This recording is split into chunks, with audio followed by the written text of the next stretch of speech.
सभी class 9th वाले, मैं आपके लिए लेके आया हूँ सारे मोस्ट इम्पोर्टेंट क्वेश्चन। इसमें ऑब्जेक्टिव हैं, 1 नंबर के हैं आपके सारे, 2 नंबर के इम्पोर्टेंट हैं, 3 नंबर के इम्पोर्टेंट हैं और 4 नंबर के इम्पोर्टेंट हैं।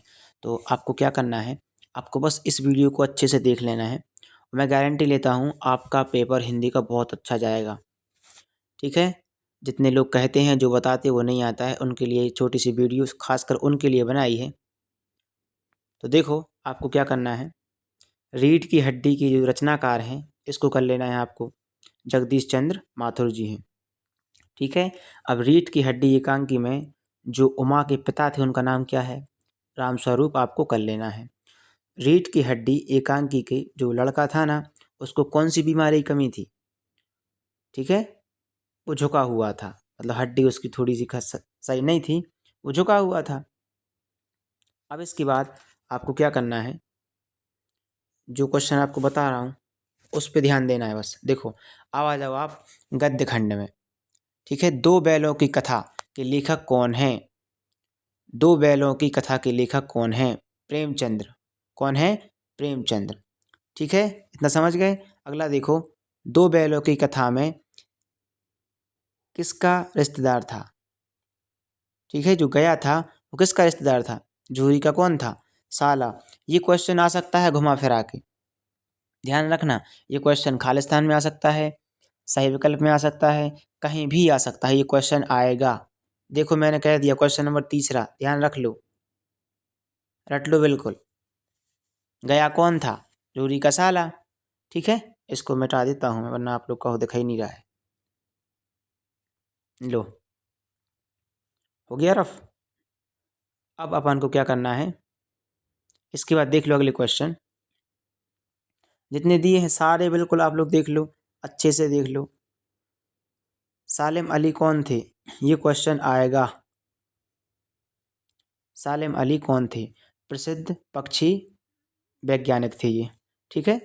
सालिम अली की मृत्यु किस बीमारी के कारण हुई थी, कैंसर के कारण, उनको कैंसर था। जितने मैं नहीं पढ़ पा रहा हूँ आप सब उनको अच्छे से कर लेना, ठीक है, क्योंकि टाइम बहुत कम बचा है अपने पास, इतना टाइम नहीं है। और अभी बज रहे हैं कितने, देखो 5 बज रहे हैं अभी, मैं उठा था 3 बजे आप लोगों के लिए सिर्फ, ठीक है। अब अगले क्वेश्चन करते हैं। अब खंड काव्य में से देख लो आप, जो आपके खंड काव्य में से 1 नंबर वाले प्रश्न आने हैं वो सभी देख लो, ये दिए हैं मोस्ट इम्पोर्टेंट क्वेश्चन। कबीरदास की जो रचना थी उसकी कौन सी ग्रंथ में थी, बीजक थी, ठीक है, ये वाला कर लेना। कवि रसखान किसके अनंत भक्त थे, श्री कृष्ण के, ये वाला क्वेश्चन कर लेना ध्यान से, ये दोनों क्वेश्चन आ सकते हैं आपके पेपर में, ठीक है। बाकी के क्वेश्चन आप सभी देख लो एक बार, इसका ले लो स्क्रीनशॉट। अब मैं थोड़ा आगे बढ़ता हूँ क्योंकि टाइम बहुत कम है अपने पास। भाषा बोध में से आपके जो क्वेश्चन आएंगे, इसमें से आपके जो क्वेश्चन पूछे जाएंगे, सुनो, इसमें पूछे जाएंगे उपसर्ग किसे कहते हैं, जो शब्द के पहले लगें, ठीक है। प्रत्यय किसे कहते हैं, जो शब्द के पीछे लगे। और एक आपका आएगा, कोई भी शब्द लिखा रहा है, जैसे मान लो ये सामाजिक लिखा है, तो इसमें पूछेगा प्रत्यय कौन सा है, ठीक है। तो इसमें प्रत्यय एक है, प्रत्यय कहाँ लगता है, जो पीछे लगे, ठीक है। सुख का विलोम क्या होता है, दुख, क्या होता है, दुख। कमल का उल्टा क्या होता है, पंकज, पर्यायवाची, कर लेना, पर्यायवाची वाले शब्द हैं ये।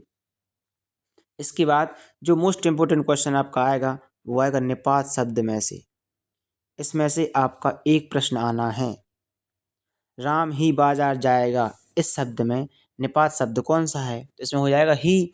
और ये क्वेश्चन में भी आएगा आपके 2 नंबर में, आप देख लेना, ठीक है। इतने क्वेश्चन अपने हो गए। अब श्रृंगार रस का स्थायी भाव पूछेगा, उल्टा क्वेश्चन आ सकता है, सभी ध्यान से रखना। अनुप्रास अलंकार की परिभाषा पूछेगा, जो रहता है एक ही अक्षर इसकी आवृत्ति बार बार हो उसे अनुप्रास अलंकार कहते हैं। आगे बढ़ते अब आ जाओ ये 4 नंबर के क्वेश्चन, ये रहे आपके निबंध, इसमें सारे क्लियर हो जाएंगे आपके 4 नंबर वाले क्वेश्चन। जीवन में खेलों का महत्व आपका आना है, बता दिया हमने, आना मतलब आना है, लेकिन आप लोग कैसे लिखना, इसको रूपरेखा लिखना है, ऐसी रूपरेखा। फिर लिखना है ये सारे पॉइंट, प्रस्तावना, ठीक है, खेलों से शारीरिक लाभ, खेलों से मानसिक लाभ, फिर उपसंहार। सभी ध्यान से प्रस्तावना लिखना, उससे पहले लिखना क्या, रूपरेखा। ये जरूरी है, रूपरेखा मोस्ट इंपोर्टेंट है, वरना वहां पे जाओगे आपके नंबर कट जाएंगे। ठीक है, इसके बाद अपन आगे बढ़ते हैं। एक सेकंड, अरे आगे हो जा।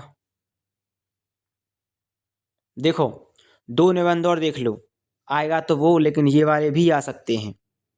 उसके उल्टे में विद्यार्थी और अनुशासन, ये वाला आ सकता है। विज्ञान और वरदान, जहाँ तक इसके चांसेस कम हैं, लेकिन इसके और ऊपर वाले के चांसेस बहुत ज़्यादा हैं। आप खुद देख लेना, इन दोनों में से आपके पेपर में डेफिनेटली निबंध आएगा। अगर ना आए तो मुझे तुम बताना। इसके बाद अपन आगे बढ़ते हैं। इसके बाद देखो, ये रहे आपकी गद्य की विधाओं की मोस्ट इंपोर्टेंट क्वेश्चन। आप देख लेना, इन्हीं में से आपके पेपर में आने हैं। कहानी और उपन्यास में अंतर करना है। दो अंतर आएंगे। कैसे है अंतर? कहानी छोटी होती है, उपन्यास बड़ा होता है। सिंपल, ठीक है। कहानी जीवन की एक घटना पर लिखी जाती है। जैसे मान लो आपकी ज़िंदगी है पूरी, और आप सागर अकेले गए, तो ये आपकी छोटी सी कहानी है। ठीक है। उपन्यास क्या है? जो पूरे जीवन के बारे में हो गया, ये आपका उपन्यास है। अब देखो, नाटक और एकांकी में अंतर आएगा। नाटक में अनेक अंक होते हैं, एकांकी में एक अंक होता है। बस, हो गए ना।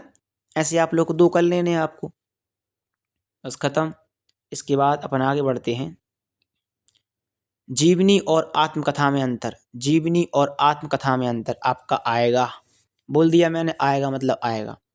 जीवनी किसी दूसरी व्यक्ति के ऊपर लिखी जाती है, बल्कि आत्मकथा स्वयं पर लिखी जाती है। बस, जैसे मान लो आपने कोई किताब लिखी, अगर अगर वो लिखी है आपने खुद के ऊपर, तो वो आपकी आत्मकथा है। मान लो आपने किताब लिखी विराट कोहली के ऊपर, तो वो आपकी जीवनी कर दी आपने, किसी किसी और की। ठीक है भैया। निबंध किसे कहते हैं, ये कर लेना। यात्रा वृतांत किसे कहते हैं, ये कर लेना। मान लो आप सागर गए घूमने, उसके बीच जो भी हुआ वो यात्रा वृतांत कहलाता है। बस, जो भी स्थानों में गए आपने, जो आपने देखा, बस हो गया, खत्म करो। ये कर लेना पाठ का नाम, ये लेखक कौन है इसके। ठीक है, राहुल भैया हैं अपने, राहुल भैया लिख देना उसमें। अब देखो, औपचारिक पत्र। पत्र जो आपके आने हैं, पत्र बिल्कुल आ गए। कौन सा आएगा? यही वाला आएगा। लेकिन इसमें क्वेश्चन घुमा फिरा के पूछ सकते हैं, कुछ भी आ सकता है। उसमें लिख देंगे आप अपने, जो है ना वार्ड के कोई भी सचिव, वो क्या सरपंच है मान लो, उनको पत्र लिखो। या फिर आपके कोई भी जो, कुछ भी आ सकता है घुमा फिरा के, क्वेश्चन घुमा फिरा के आते हैं। ठीक है। शिकायत करनी है, उस पर लिखना है। तो पहले क्या लिखना है, देखो, शुरुआत के पूरे बता दे स्ट्रक्चर किस तरीके से लिखना है। सेवा में ये दिया विषय, ये दिया मुख्य भाग, क्या दिया है समस्या। जैसे मान लो आपको कोई सफाई करवानी है, तो ये दिया, देखो सारे दे दिए बिल्कुल। अनुरोध क्या है, मैं आपसे अनुरोध करता हूँ कि जल्दी इस समस्या का समाधान मुझे भेजें, मुझे तकलीफ हो रही है। अंतिम में क्या लिखना है, बस पता लिख देना अपना, और दिनांक लिख देना, और नाम लिख देना। बस खत्म, यहाँ आ जाओ।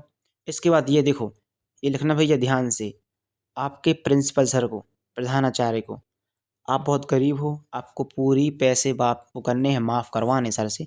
सर आप हमारी फीस माफ़ कर दो। ये 4 नंबर वाला क्वेश्चन है आपका। तो पहले क्या लिखोगे अपन आप, सेवा में बन ही जाएगा। वैसा क्या लिखोगे, शुल्क मुक्ति हेतु आवेदन पत्र, या लिख देना फीस माफ़ कर दो आप हमारी। मतलब इस तरीके से थोड़ा फ्रेंडली बता रहा हूँ। ठीक है। पहले क्या लिखोगे, विनम्र निवेदन है कि मैं आपके विद्यालय में कक्षा 9वीं का छात्र या छात्रा हूँ। मेरे पिताजी की आर्थिक स्थिति, मतलब बहुत गरीब हैं, बहुत गरीब परिवार से आते हैं हम लोग, और हमारे परिवार में पैसे नहीं हैं। लेकिन आपकी जो किताबें हैं वो बहुत महंगी हैं, मैं उनको अफोर्ड नहीं कर सकता या नहीं कर सकती।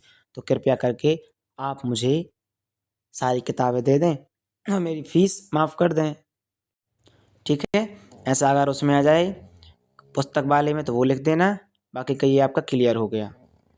इसमें क्या लिखोगे आप, देख लो एक बार फिर से, फीस मुक्ति हेतु। ठीक है। ये देखो यहाँ पे क्या लिखना है, मैं आपका सदैव आभारी रहूँगा। या रहूंगी। अंतिम में क्या लिखना है? आपका आज्ञाकारी शिष्य, जो भी आप हो, आपका नाम लिख देना। खैर नाम तो नहीं लिखते, लेकिन फिर भी जो उसमें पूछा हो वो लिख देना। अब देख लो भैया, पद्य साहित्य के इतिहास में से मोस्ट इंपोर्टेंट क्वेश्चन जितने मैंने बोल दिए ये आपके आ गए। आप खुद देख लेना इनमें से कौन कौन से करना है आपको। देखो, सबसे मोस्ट इंपोर्टेंट, रीतिकाल की दो प्रमुख विशेषताएं, आधुनिक काल की दो विशेषताएं। रीतिकाल में आप क्या करोगे? श्रृंगार रस की प्रधानता थी। काय की थी? श्रृंगार रस की प्रधानता थी, और अलंकार का प्रयोग किया है। बस, ठीक है। राजाओं की प्रशंसा करना हो गया अपनी। ऐसे करना है आपको। आधुनिक काल की विशेषता में देश प्रेम था। इसमें क्या था? देश प्रेम था।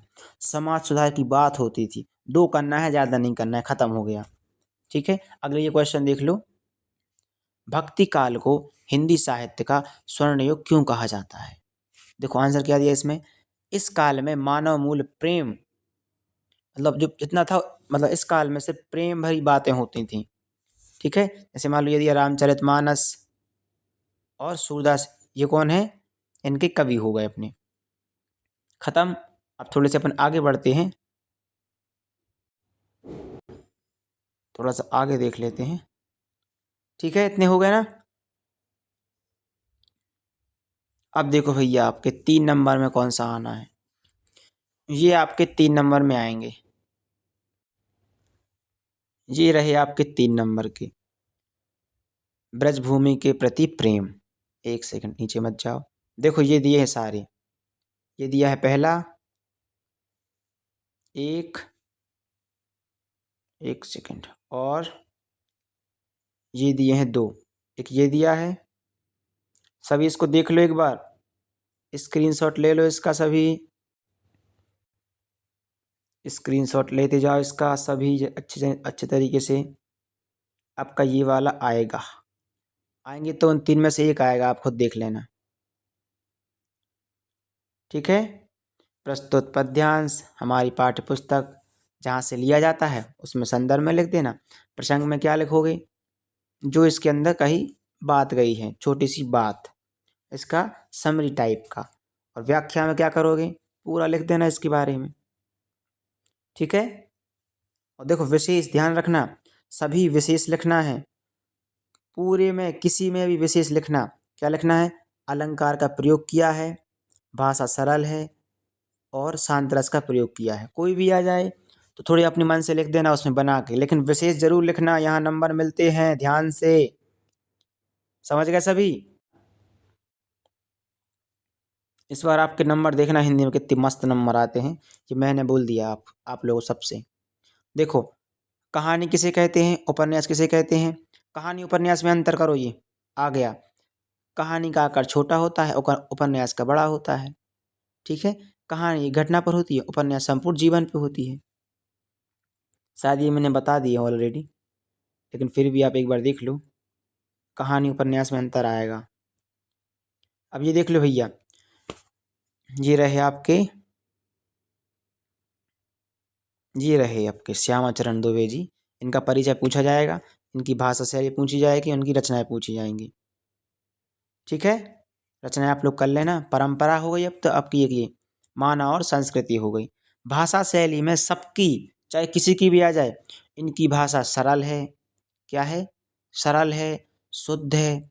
इन्होंने तत्सम शब्दों का प्रयोग किया है, तद्भव शब्दों का प्रयोग किया है। ये आपको लिख के आना है, चाहे कोई की भी आए, क्योंकि बच्चों पे बनते नहीं, भूल जाते हैं वो। ठीक है, इन्होंने भावात्मक शैली का प्रयोग किया है। समझ गए? खत्म। बस इतने कर दो, आपके 2 नंबर पक्के, मैंने बोल दिया। देखो प्रेमचंद की भी कर लेना है आपको। आपको प्रेमचंद की करना है ध्यान से। प्रेमचंद बिल्कुल रट डालो ये तो, बिल्कुल। गोदान, ठीक है, एक गोदान हो गई, एक होगी गबन। ठीक है, आपको ये करना है अच्छे तरीके से, यही आएगी आपकी। देखो आ गया भाषा शैली। भाषा शैली सरल है, सहज है, सजीव है। इन्होंने जो मान लो शब्दों का प्रयोग किया वो लिख देना है। मान लो इन्होंने किया है उर्दू शब्दों का प्रयोग। ठीक है, अपने हो गए। विशेष क्या है इनकी? देखो, इन्हें कथा सम्राट कहा जाता है। ये रहने देना, लेकिन फिर भी बता दिया है, आप रहने देना, बट इसको कर देना, करना हो तो। राहुल भैया कर लेना भैया, अपने राहुल भैया की 2 आ सकती हैं। ठीक है, रचना क्या है अपनी, मेरी तिब्बत यात्रा और यात्रा वृतांत अपनी ये हो गए। ठीक है, बोलगा से गंगा 2 कर लेना, ये खत्म। बस आगे बढ़ते हैं। भाषा शैली सभी की, सुन लो भैया, पहले बता रहा हूँ, भाषा शैली सबको अच्छी लिखना है। इनकी भाषा सरल है, सहज है, खड़ी बोली का प्रयोग किया है, चाहे कोई की भी आ जाए। ऐसा नहीं कि आप करो नहीं नहीं, भाषा शैली अच्छी लिख के आना। विशेष भी लिख देना अगर लिखना हो तो। अगर आप विशेष लिखोगे तो आपको नंबर मिलेंगे, ये बात ध्यान रखना। क्योंकि विशेष में टीचर देखता है किसने कुछ लिखा है, इसने एफर्ट किया इस क्वेश्चन पे। बस खत्म, आगे आ जाओ भैया। अपनी ये रहे कवियों की, कवियों की कौन कौन सी पूछी जाएंगी। कबीरदास की 1, माखनलाल चतुर्वेदी की 2। इनकी रचना क्या क्या हो गई, बीजक हो गई। ठीक है, भाषा शैली में क्या लिखना है, देखो ये थी भाषा शैली इनकी। भाषा शैली अगर आपको याद ना हो और ना बने तो मन से लिख देना, मन से चल सकती है वहां पे, लेकिन उससे रिलेटेड हो। माखन भैया पे आ जाओ, अपने 2 रचनाएं इनकी ये रहीं, खत्म करो। इसके बाद अपन आगे आ जाते हैं। अलंकार भैया, अलंकार 2 नंबर का क्वेश्चन आ गया अपना। अलंकार किसे कहते हैं, अनुप्रास अलंकार किसे कहते हैं, उपमा अलंकार किसे कहते हैं। अंतर भी पूछे जाएगा इसमें, खासकर ये क्वेश्चन आएगा, देखो अनुप्रास अलंकार किसे कहते हैं, उदाहरण सहित समझाइए। जहां एक ही वर्ण, एक ही अक्षर बार बार आए, बस वहां अनुप्रास अलंकार आता है। तरनी, तनुजा, तट, तमाल, ये वाला कर लेना, आप लोग इसको लिख लो, आपका ये आ गया। ठीक है भैया, स्क्रीनशॉट खींचते जाना, क्योंकि टाइम बहुत कम बचा है, वीडियो बहुत लंबी होने वाली है। रस का देख लो, अभी कितनी, देखो 1 मिनट रुकना, ये शायद आज, लेकिन आप सब ये वीडियो को देख के जाना, अच्छे नंबर आएंगे। रस किसे कहते हैं, किसी भी काव्य को सुनने, पढ़ने, देखने में जो आनंद की अनुभूति हो। जैसे मान लो आप कोई इंस्टाग्राम पे वीडियो देख रहे, आपको आनंद आ रहा है ना, तो उसे रस कहते हैं। बस अंदर से आपको हंसी आ गई, अरे वाह, उसे हास्य रस कहेंगे। गुस्सा आ गया, रौद्र रस। ठीक है, उसे रस कहते हैं। रस के 4 अंक कर लो ये फटाफट से, स्थायी भाव, विभाव, अनुभाव, संचारी भाव। स्थायी भाव और संचारी भाव में अंतर आता है। श्रृंगार रस किसे कहते हैं, ये आएगा आपका। ठीक है, इसकी परिभाषा, परिभाषा किसी की भी आए, सुन लो पहले, परिभाषा किसी की भी आए, आपको करना क्या है, आपको लिखना है किसी भी काव्य को सुनने, देखने, पढ़ने में जो आनंद की अनुभूति हो। इसकी जगह पे आपको लिखना है, मान लो आप कोई वीडियो देख रहे हैं, जैसे मान लो क्वेश्चन पूछा हास्य रस किसे कहते हैं, तो किसी भी काव्य को, किसी भी कविता को, किसी भी वीडियो को सुनने, देखने या पढ़ने में हास्य मीन्स हंसी, हंसी उत्पन्न हो जाए, उसे हास्य रस कहते हैं। बस खत्म, अपना हो गया ना। अब इसके बाद थोड़ा अपन आगे बढ़ते हैं। छंद में देख लो, आपको छंद में क्या करना है, छंद की परिभाषा, दोहा छंद की परिभाषा आएगी आपकी, दोहा छंद की परिभाषा आपकी आएगी, सभी कर लेना इसलिए। ठीक है, दोहा एक अर्ध सम्मात्रक छंद है। बस खत्म, थोड़ा आगे वो लिख देना, खत्म खत्म खत्म। निपात शब्द इंपोर्टेंट ही बता रहा हूँ आपके, निपात निपात निपात, निपात शब्द वे कहलाते हैं जो किसी शब्द पद के बाद लगकर अर्थ बदल देते हैं। जैसे मान लो मैंने कहा तुम सागर चलोगे, इसमें क्या है, तुम भी सागर चलोगे, तुम भी हो गया, ही हो गया, तक हो गया, मात्र हो गया। जैसे मैं सिर्फ राम से प्यार करता हूँ, मैं सिर्फ राम से प्यार करता हूँ। ठीक है, मुझे सागर तक छोड़ दो, सागर तक हो गया। आगे बढ़ते हैं। अब देखो भैया, आपका क्या करना है, आपको सरल वाक्य हो गए, मुहावरे लोकोक्ति में अंतर कर लेना है। मुहावरा वाक्यांश होता है और वाक्य अंग बनकर प्रयुक्त, मतलब कोई भी नाम बदल देता है। आंख का तारा बहुत प्यारा। ठीक है, लोकोक्ति क्या होती है, अपनी कहावत होती है जो पूरे वाक्य को बदल दे। समझ गए। जैसे मान लो मैं कहावत कहूँ कोई सी, जैसे मान लो एक हो गई, अकेला चना भार नहीं फोड़ सकता। ऐसे मुझसे कई लोग कहते हैं कि तुम अकेले ये काम नहीं कर सकते हो, बस सीधा हो गया ना। अकेला चना भाड़ नहीं फोड़ सकता। आगे आ जाओ। 2 नंबर वाले क्वेश्चन पे चल रहा है इंपोर्टेंट, आपके आ गए पेपर में। उपसर्ग, प्रत्यय, अंतर, तत्सम तद्भव अंतर, पर्यायवाची शब्द, विलोम शब्द में अंतर। ठीक है ना, ये वाला आप लोग कर लेना। प्रतिष्ठा और प्रतिस्पर्धा के लिए लोग क्या कर रहे हैं, मतलब कि लोग महंगी गाड़ी ले रहे हैं ना, सभी ले रहे हैं, महंगे कपड़े खरीद रहे हैं। आंसर भी देख लो आप सभी। एक सेकंड, थोड़ा सा ये सेटअप सही हो जाए। देख लो आप सभी आंसर। अब थोड़ा सा आगे बढ़ते हैं। क्षितिज में से देख लो आपके क्षितिज गद्य खंड के इंपोर्टेंट क्वेश्चन। हीरा और मोती का स्वभाव कैसा था, इसकी विशेषता आपकी आएगी। ठीक है, लिख देना। ठीक है ना। छोटी बच्ची को बैलों के प्रति इतना प्रेम क्यों उमड़ आया, ये कर लेना आपको। हो गए अपने, इसके हो गए इतने। अब इसके बाद ये देख लो आपके इम्पोर्टेंट क्वेश्चन, सारे इम्पोर्टेंट क्वेश्चन ही हैं बस।